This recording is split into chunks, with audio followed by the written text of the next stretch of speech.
Next previous video में हमने ये सीखा कि इसमें कौन कौन से इसकी टाइप्स हैं, लेकिन इसको लर्न करना भी आना चाहिए, ठीक है। तो इस वीडियो में कुछ शॉर्टकट को डिज़ाइन करेंगे जिससे ये पता चलेगा कि इस मेथड को हमने आसानी से याद कैसे करना है, ठीक है। सबसे पहले जब भी हम इनकम मेथड को कैलकुलेट करेंगे, सॉल्व करेंगे, मतलब कि इन चीज़ों को जब हम ऐड करेंगे, ठीक है, तो हमारे पास जो निकल के आता है उसको हम बोलते हैं NDP@FC, ये net domestic income eight factor cost, ठीक है। ये नेट इनकम होती है, इसमें डेप्रिसिएशन माइनस होती है, और ये आपके देश के अंदर की इनकम है, बाहर से जो पैसे आ रहे हैं उसको हम काउंट नहीं करते। ये सही है, चलिए ठीक है। हमने पढ़ा था कि सबसे पहले हमने कंपनसेशन ऑफ एम्प्लॉयज़ को ऐड करना है। जब भी आपको एग्जाम में या आपको मिक्स्ड न्यूमेरिकल मिलेंगे तो आपने इनकम मेथड के लिए लर्न कर लेना है कॉम, ठीक है। ये ट्रिक सिखा रहा हूँ कि मेथड कैसे याद रहेगा। अब सी फॉर कंपनसेशन ऑफ एम्प्लॉयज़, ठीक है, और हमारे पास ओ है ऑपरेटिंग सरप्लस और आगे है मिक्स्ड इनकम। जब आपने कॉम को लर्न करना है तो आपने यहाँ पे लिखना है C@ कंपनसेशन एम्प्लॉयज़ कैसे कैसे हो सकता है, कैश की फॉर्म में, काइंड की फॉर्म में, या सोशल सिक्योरिटी की फॉर्म में, CKS, ठीक है, C@CKS। इसको ऐसे लर्न करना है तो आपको याद आ जाएगा कि इसमें 3 फैक्टर कौन से होते हैं। जो हमारे पास फिर दूसरी तरफ था operating surplus, O stand for operating surplus, ठीक है। उसको हम कैसे लिखेंगे, O को, इसमें है हमारे पास रेंट, रॉयल्टी, इंटरेस्ट और प्रॉफिट, ठीक है। इसको आप लिखोगे RIP, मतलब कि रेस्ट इन पीस, ठीक है। R for rent and royalty, ठीक है। देखिए रेंट अलग चीज़ है, रॉयल्टी उसके बाद वाली चीज़ है, ठीक है ना। उसके बाद हमारे पास आता है इंटरेस्ट। ये जो 3 तरह के पैसे हैं, ये जो इनकम है, ये आपको कहाँ से इनकम मिलती है, आपकी किसी प्रॉपर्टी से। आपके पास कोई प्रॉपर्टी है, उसके बदले में आपको पैसे मिलते हैं, ठीक है, रेंट, रॉयल्टी और इंटरेस्ट। उसके बाद हमारे पास एक आता है प्रॉफिट। प्रॉफिट ये कहाँ से मिलता है, जब कोई एंटरप्राइजर अपने बिजनेस को रन कर रहा होता है, ठीक है। तो प्रॉफिट के आगे 3 पार्ट थे हमारे पास, उसको आप लिखोगे DUC, ठीक है। जब हमारे पास O है ना, O के नीचे हमने क्या लिख दिया RIP, तो P के नीचे लिख दिया DUC। फिर थर्ड है हमारे पास मिक्स्ड इनकम, उसका कोई भी सब कंपोनेंट नहीं है। तो मतलब कि जब भी आपने नेशनल इनकम मेथड को शुरू करना होगा तो आपने अपने कॉपी के पीछे लिख लेना है COM, ठीक है। तो कंपनसेशन के साथ हमने नीचे क्या लिखना है, वेजेस, सैलरीज, सोशल सिक्योरिटी। तो wages and salaries in kind है ना, तो हमने C के नीचे क्या लिख देना है W, wages and salaries in cash है ये हमारे पास ना, तो इसको हम लिखेंगे कैश की फॉर्म में लिख देते हैं। सबसे पहले हम यहाँ पे लिखेंगे C फॉर कैश, फिर आगे इन काइंड, फिर उसके बाद आगे सोशल सिक्योरिटी कंट्रीब्यूशन। ये तीनों किस में आ रहे हैं, ये C में आ रहे हैं। फिर जो हमारे पास हमारा ऑपरेटिंग सरप्लस है उसका क्या है, रेस्ट इन पीस, मतलब कि रेंट, रॉयल्टी, ऑपरेटिंग, आगे आई है इंटरेस्ट, और P है हमारे पास प्रॉफिट। प्रॉफिट आगे फर्दर 3 पार्ट में डिवाइडेड है, तो प्रॉफिट को हम आगे क्या बोलेंगे, हमारे पास था ये undistributed profit, D dividend, undistributed profit, और उसके बाद हमारे पास कॉर्पोरेशन टैक्स DUC डक, ठीक है। लास्ट में जो मिक्स्ड इनकम है इसका कोई भी कंपोनेंट नहीं है। तो मेरे लिहाज से ये पूरे टेबल को याद करने से बेटर है कि ये वाला जो कोड वर्ड है ये आपको काफ़ी हेल्पफुल रहेगा जब हम न्यूमेरिकल करेंगे, ठीक है। चलिए अब इस मेथड में जैसे हमने वैल्यू एडेड में देखा था कि कुछ चीज़ों को काउंट करना है, कुछ चीज़ों को काउंट नहीं करना, तो किन किन चीज़ों को हम यहाँ पे काउंट करते जाएंगे। सबसे पहला हमारे पास है क्या, ट्रांसफर इनकम या ट्रांसफर पेमेंट। जो ट्रांसफर पेमेंट है हमारे पास उसको हम काउंट नहीं करेंगे। क्यों नहीं काउंट करेंगे, क्योंकि ये कौन सा पैसा होता है जो बिना मेहनत के हमें मिल रहा है। ट्रांसफर पेमेंट मतलब कि इस पैसे को जनरेट करने के लिए गुड्स एंड फ्लो सर्विसेज का फ्लो आउट नहीं हुआ, जस्ट इनकम आ गई आपके पास। अब ये कैसे आ गई, इसकी भी मैं आपको एग्जांपल देता हूँ। आज से 3-4 साल पहले जो दुबई के शेख थे, जो दुबई का राजा है, वो इंडिया में भी आया था और वो पाकिस्तान में भी गया था।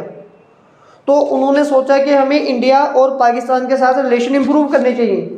हमारे बहुत सारे इंडियन वर्कर दुबई में जॉब करते हैं, बहुत सारे पाकिस्तान के लोग भी दुबई में जॉब करते हैं। तो जब वो यहाँ पे आए उन्होंने इंडिया को कुछ पैसे एज ए गिफ्ट की फॉर्म में दिए। जैसे हम जाते हैं ना किसी के घर पहली बार तो शगन देते हैं, ऐसे ही उन्होंने पाकिस्तान को भी कुछ पैसे दिए थे। इंडिया को ज़्यादा पैसे दिए, पाकिस्तान को कम दिए थे। वो इनकम तो हमारे पास आ गई, लेकिन वो इनकम बिना किसी काम की आई है, तो उस पैसे को हम ट्रांसफर इनकम बोलते हैं, या फिर जो आपकी पॉकेट मनी है, ठीक है, या फिर हमें अनएम्प्लॉयमेंट अलाउंस जो मिलती है बिना किसी काम करे वो पैसे मिलते हैं, ठीक है। इसको हम कभी भी काउंट नहीं करेंगे।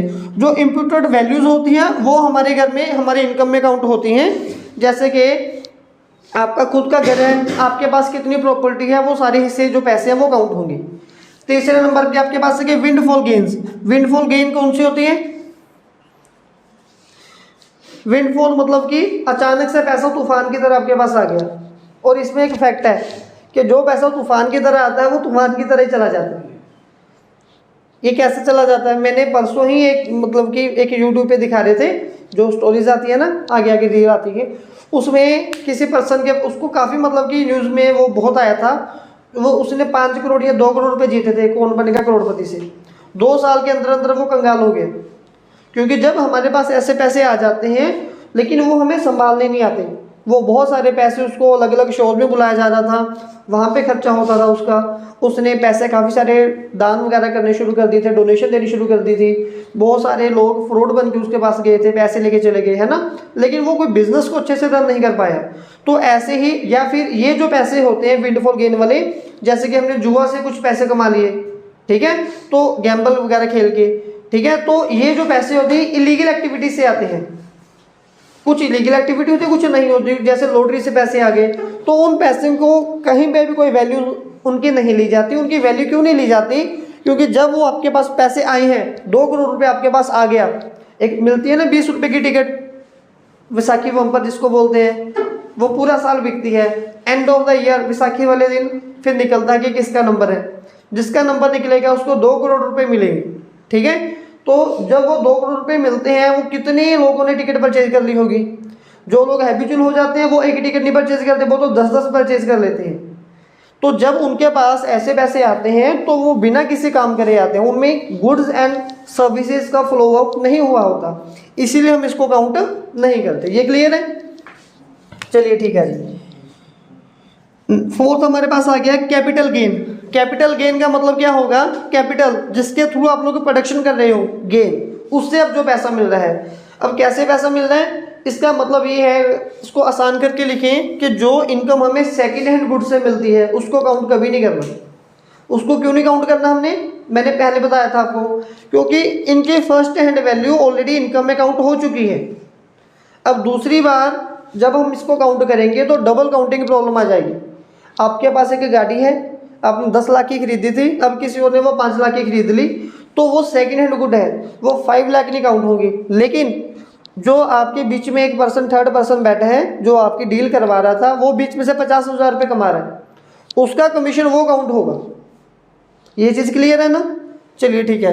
नेक्स्ट, ये कैपिटल गेन भी हम काउंट नहीं करेंगे। नेक्स्ट आ गया कि इनकम फॉर सेल्फ कंजप्शन, जो हम हमारी सेल्फ कंजप्शन के लिए इनकम। अब इसकी एग्जांपल क्या है? मान लो हमारा गगन है, इसके पास बहुत सारे पैसे आ गए, ये मतलब कि मूवीज़ वगैरह, जो फिल्में वगैरह वो बनाने लग गया, प्रोड्यूसर बन गया, तो इसके पास 10-15 फ्लैट होंगे, बड़े बड़े महल होंगे, घर होंगे, है ना। तो जब इसने कोई ऐड करनी होती है या कोई शो चलाना होता है या कोई मूवी की शूटिंग करनी है, ये अपने ही मतलब कि फ्लैट में, अपने ही जो महल है उसमें शूटिंग करता है। और ये प्रोड्यूसर की दुनिया में नया है और ये बोलता है कि मैं किसी भी बगानी बिल्डिंग में एक्टिंग नहीं करूँगा, अगर मेरे से एक्टिंग करवानी है, इस बिल्डिंग का प्राइस बोलो क्या है, मैं खरीदने के लिए तैयार हूँ, ठीक है। तो थोड़ा सा इसका अपना भी है। तो मतलब कि जब कोई प्रोड्यूसर सेल्फ कंजप्शन के लिए, अपने सुख सहूलत के लिए वो कुछ अपनी प्रॉपर्टी को ऐड करता है, जैसे कि अभी घर बना दिए, गाड़ियाँ बना ली, लेकिन यूज़ वो हम हमारे लिए ही करेंगे। मैं फिर से बोल रहा हूँ, अभी वो पान बाहर मसाला वाले की जो रेट बढ़ रही है, वो बोल रही है ना, तो दिल्ली में भी बढ़ी है, कल रेट 3 जगह बढ़ी है। फिर वो बोलते हैं कि कैश तो कमाया है लेकिन कागज़ पत्तर बहुत सारे मिल रहे हैं, प्रॉपर्टी के कागजात, तो वो इन्हीं में आते हैं, इसको हम काउंट करेंगे, ठीक है।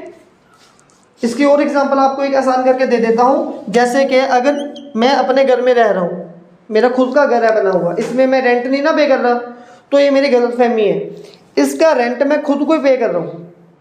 अगर मेरे पास खुद का घर ना होता तो मैं क्या करता, किसी दूसरे को पे करता ना। अब इसका रेंट मैं खुद को पे कर रहा हूँ, ठीक है। लास्ट पॉइंट जो हमारे पास आ गया इनकम टैक्स। इनकम टैक्स को काउंट करना चाहिए नहीं करना चाहिए?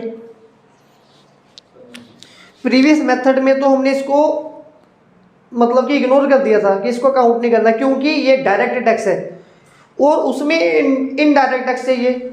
इस बार काउंट करेंगे या नहीं करेंगे? देखिए इनकम टैक्स कौन सा टैक्स है? ये किस चीज़ के ऊपर लग रहा है? आपकी इनकम के ऊपर लग रहा है। तो इनकम के ऊपर जो टैक्स लग रहा है वो यहाँ पे काउंट हो चुका है, ठीक है।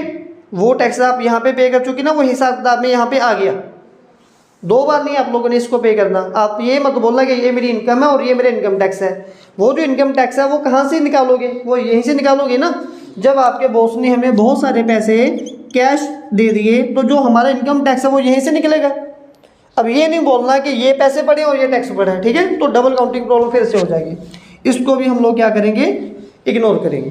तो इसको वापस अगेन याद कर लेते हैं एक बार। इनकम मेथड जब इसको कैलकुलेट करेंगे तो क्या आएगा? NDP at FC, net domestic production at factor cost. तो इसके 3 कंपोनेंट है हमारे पास। COM इंटू से कंपनसेशन ऑफ एम्प्लॉयज। जब वो कोई बिजनेस करेंगे तो उनको सैलरीज मिलेगी, वर्क के बदले पैसे मिलेंगे, ठीक है। O का मतलब क्या था? Operating surplus. M का मतलब था मिक्स्ड इनकम। तो जो हमारे पास C है इसके 3 पार्ट हैं कंपनसेशन के सैलरी या तो हमें कैश मिलेगी या हमें काइंड मिलेगी और हमें मे भी सोशल सिक्योरिटीज मिलेंगी। सेकंड नंबर पे ऑपरेटिंग सरप्लस। इसमें क्या आ रहा है हमारे पास? रेंट एंड रॉयल्टी, इंटरेस्ट और प्रॉफिट। प्रॉफिट में क्या आता था कि डिविडेंड, अनडिस्ट्रीब्यूटेड प्रॉफिट और कॉर्पोरेट टैक्स, ठीक है। मिक्स्ड इनकम तो मिक्स है।